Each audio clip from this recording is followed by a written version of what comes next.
How to fix Instagram error. First thing, go to the settings, then go to the wireless and networks. Enable the airplane mode and then go back. Open the apps manager.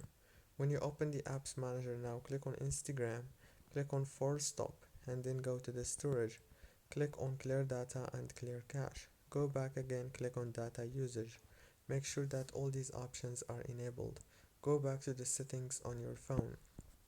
Go to the wireless and networks and disable the airplane mode and then go to the Wi-Fi and disable it also, but enable it after 2 seconds.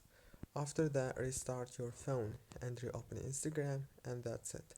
Don't forget to like, subscribe. Thank you for watching this tutorial until the very end. See you later.